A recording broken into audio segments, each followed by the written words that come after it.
Hello to all my divine soul family. Mummy ने कहा इतने जल्दी क्यों उठ गई, आज तो संडे है। मैंने बोला क्या करूं, अब ब्रह्मांड से कनेक्शन है, छोटे छोटे भाई बहन है, सब वेट करते हैं, तो कुछ ना कुछ उन्हें मैसेज देना पढ़ाना ज़रूरी है। एक्चुअली क्या हुआ ना, फ्राइडे को मेरे दोनों बनी की तबीयत बहुत ख़राब हो गई थी। कुछ नहीं खा रहे थे, कुछ भी नहीं। जो उनके फेवरेट्स है ना फ्रूट्स, वो भी दे रही थी, वो भी नहीं खा रहे थे। तो मैं तो एकदम परेशान हो गई बहुत। मैं हीलिंग भी दे रही थी, ओम नमः शिवाय का चैंटिंग कर रही थी, माताओं का नाम ले रही थी, सुधार तो नहीं आ रहे थे। तो फिर ना पता नहीं ये टेस्ट था कि क्या था, मैं रात को देखी और तबीयत ख़राब हो रही, जब सोने जा रही थी तो ना मैं बैठ गई दोनों को लेके, उसके सर पे हाथ रखा और हीलिंग दे रही थी। और मेरे मन में आया, मैंने बोला मेडिटेशन से, स्पिरिचुअल प्रैक्टिस से जो भी अब तक मैंने अर्जन किया है, आप इसे दे दो, आप इसे दे दो, इसका प्राण की रक्षा करो।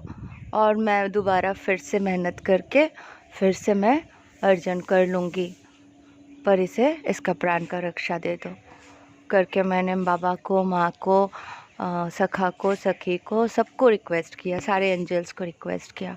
फिर मैं सोई, पर मुझे नींद नहीं आ रही थी। 3-3:30 बजे उठी तो मैं फिर से एक बार देखने गई, तो देखा दोनों अच्छे से खा चुके थे सारे खाना, एंड दोनों आराम कर रहे थे। तो मुझे देख के थोड़ा राहत मिली। तो मैंने बोला चलो, ये मेरा टेस्ट ही था। जब मैं प्रे करके सोने गई थी तो देखा 0007 बनीज अच्छे हो जाएंगे। और हाँ, ये मेरा टेस्ट ही था, क्योंकि मेरा एनर्जी कम तो हुआ नहीं है ना। दुर्गा माँ ने भी अपना एनर्जी दे दिया था एक टॉर्टोइस की बेबी को बचाने की, तो मुझे वो याद आई। तो मैंने बोला चलो डिवाइन, अगर आप ऐसे टेस्ट लेना चाहते थे, मुझे तो पास होना ही था, क्योंकि किसी के जीवन से ज़्यादा महत्व तो मैं ये नहीं दे सकती थी। आप सबके लिए मैं 2-3 डायमेंशंस के डिटेल्स वीडियो लाने वाली हूँ, उस पर वर्क चल रहा है। मैं एक्चुअली ना आर्ट्स की स्टूडेंट हूँ, पॉल साइंस, इकोनॉमिक्स, एजुकेशन, ये सारे मेरे सब्जेक्ट्स थे। तो मैं क्वांटम फिजिक्स पढ़ाने बैठ जा रही हूँ। जैसे हम लोग बॉडी ऑर्गन्स पढ़ते हैं, सबको मैं सोल ऑर्गन्स पढ़ाने बैठ जा रही हूँ। चलो, ये सब तो उनकी देन है, डिवाइन ने चाहा, मुझे सिखाया, मुझे समझाया, तो मैं कर पा रही हूँ। तो हो सकता है कभी मुझसे भी गलती हो, कुछ भी प्रोनाउंसिएशन में या कुछ भी स्पेलिंग मिस्टेक माइनर ही होंगे, तो वहाँ पे कंसिडर कर देना, क्योंकि मैं भी तो लर्नर ही हूँ। आज भी तो मैं सीख ही रही हूँ और मुझे सीखते ही जाना है। कोई कोई होते हैं जज करते हैं कि उसका इंग्लिश अच्छा नहीं है, उसका हिंदी अच्छा नहीं है, उसका ये वो। जज करने से क्या होगा, उसका जो अच्छा है वो आपके अंदर नहीं है। तो सब में सब गुण हैं, अलग अलग गुण हैं, तो हमें कंपेयर नहीं करना है। कोई अगर अच्छा खाना बनाते हैं तो कोई अच्छा गाना भी गाते हैं, अलग अलग डिफरेंट यूनिक टैलेंट्स होते हैं। तो हमें कंपेयर किसी के साथ कभी भी लाइफ में करना नहीं है, दूसरों को देखना ही नहीं है। दूसरे क्या कर रहे हैं, क्यों कर रहे हैं, हमें उससे लेना देना ही नहीं रखना चाहिए। हमें अपने पथ पर फोकस करना है। श्री कृष्ण को अर्जुन पसंद क्यों आए थे पता है? अर्जुन ये नहीं देखते थे कि भीम कैसे गदा चलाते हैं, अर्जुन ये नहीं देखते थे दुर्योधन कैसे युद्ध करते। अर्जुन ये देखते थे कि मेरा लक्ष्य क्या है। पंछी के आँखें, मच्छी के आँखें, आँखों में वो बिंदु जहाँ मुझे तीर मारनी है। तो ये लक्ष्य बनाओ। इधर उधर भटकेंगे, इसके उसके बारे में सोचेंगे तो कोई मतलब नहीं। सोचना है, खुद के बारे में सोचो।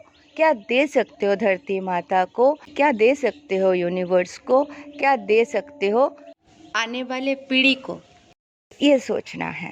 तो अपने आप को जैसे हम समर्पण करते हैं ना, तो उन पे छोड़ देते हैं।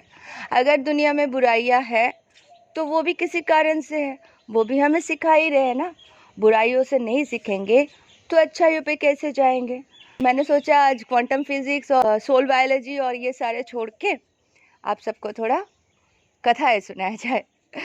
जो नॉलेज है, विजडम है, जहाँ से आपको कुछ मिल रहा है, आपको समझ में आ रहा है, तो आप करो। बिकॉज आप अगर अवेयरनेस में रहते हो, आप किसी के भी थ्रू मैनिपुलेट कोई भी आपको मैनिपुलेट नहीं कर सकते, चाहे वो अदर एंटिटीज़ हो, चाहे वो किसी और को अटैक करके करना चाह रहे हो या कुछ भी।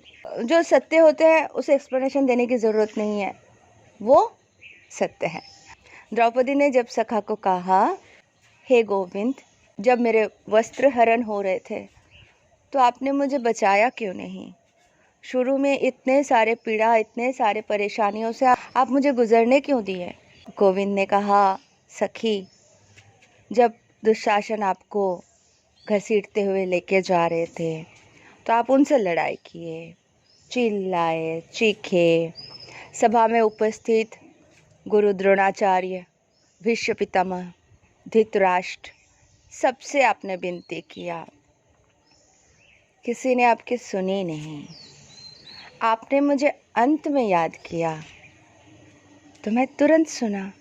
आप अगर मुझे सबसे पहले याद किए होते तो मैं सबसे पूर्व आपकी सहायता करता, पर आपने तो मुझे पुकारा सबसे अंत में, तो मैं क्या करता?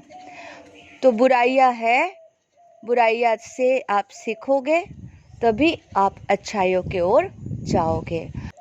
कर्मफल के ऊपर मैं एक कहानी सुनाती हूँ। एक ब्राह्मण और एक ब्राह्मणी थी, तो उनके शादी के कितने साल बीत गए, उन्हें कोई संतान प्राप्ति नहीं हुई। ब्राह्मणी तो माँ सुनने के लिए तरस गए कि मुझे कोई माँ बोल के पुकार ले। तो एक साधु बाबा के पास गए, पुत्र का वरदान दे दीजिए बाबा।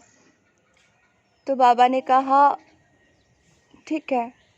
फल फूल जो भी दिया, तो 9 महीने बाद ब्राह्मणी को पुत्री की प्राप्ति हुई। ब्राह्मणी ब्राह्मण तो बड़े खुश। कुछ साल के बाद पुत्री जब बोलना सीख ही रही थी, माँ बोलते थे, माँ बोलो, माँ बोलो, ब्राह्मणी तो वो सब बातें बोलती थी, माँ नहीं बुलाती थी। तो ब्राह्मणी सोचती थी, हर बच्चे पहला वर्ड माँ, आई, अपने माँ को बुलाते हैं सबसे पहले, और ये मुझे नहीं बुला रही है, तो बहुत दुखी रहती थी। वो पुत्री क्या हुआ, बहुत बीमार पड़ गई, शरीर छोड़ दिया। मृत शरीर को लेके फिर से उस साधु बाबा के पास गए, रोते हुए ब्राह्मण ब्राह्मणी बोले, ये क्या हुआ? संतान की तो प्राप्ति हुई, माँ डाक सुनने के लिए तरस गई थी, वो भी नहीं सुन पाई, और इतना पीड़ा देके मेरी कन्या चली गई। क्या अर्थ है साधु बाबा? साधु बाबा ने बोला, देखो ये तो नियति है, नियति के आगे तो मैं कुछ कर नहीं सकता। तो बोले, तुम कुछ चाहते हो, तुम्हारी ख्वाहिश है तो बोलो, मैं कोशिश करता हूँ, जीवन दान तो मैं नहीं दे सकता। तो ब्राह्मणी ने बोला, ठीक है, आप इसके क्षण भर के लिए जीवन दीजिए, ताकि इसको मैं रिक्वेस्ट करूँ, मुझे एक बार माँ पुकारे, मुझे इससे माँ सुनना था। तो साधु बाबा ने कहा, ठीक है। तो पुत्री के अंदर क्षण भर के लिए जान डाल दिए। तो पुत्री जागी, देखी, तो उसके माँ ने बोला, पुत्री, एक बार गले से लग के मुझे माँ बुला ले, एक बार मुझे माँ पुकार ले, मैं तरस गई तेरे मुंह से माँ सुनने के लिए। तो पुत्री बोली, तुम्हें मैं माँ पुकारूं? तुम जानते हो, पिछले जन्म में जिस पति के साथ तुम हो ना, वो मेरे पति थे। तुम हम दोनों के जीवन में आए और मेरे पति से विवाह किए। मेरे पति को मुझसे छीन कर तुम उनको मुझसे दूर किए। खाने पीने की कमी और बीमारियों के कारण मैंने अपने प्राण त्याग दिए थे। जानती हो कितने पीड़ाओं से मैं गुजरी थी। आज तुम्हें कितनी तकलीफ हो रही है अपने संतान को खो के, माँ ना सुन पाके। तो एक बार सोचो, मुझे कितनी तकलीफ हुई थी जब तुमने ऐसा कर्म किया, बिना खाना पीना और दवाई के कारण अपने प्राण त्याग दी। मेरा अपना कोई ना रहा और तुम खुश थी मेरे ही पति के साथ, तो तुम्हारे साथ आज के दिन तो आना ही था। तो हमें पता नहीं होते हम कौन से जन्म में क्या काम करते हैं, लेकिन जिस दिन जान जाओ कि गलती क्या है, अवेयरनेस में आ जाओ। तो किसी और को तकलीफ मत दो। कर्म बंधन में किसी और के साथ किसी की शादी है तो है, पर अगर किसी की पत्नी है, कुछ भी है, तो उसको रिस्पॉन्सिबिलिटी से दूर मत करो। अपने कर्तव्य का पालन वो ज़रूर करें, ये बहुत इम्पोर्टेंट है, वरना कर्म तो वापस आते ही है। थैंक यू सो मच दोस्तों। Happy Sunday to all. Love you all. God bless you all.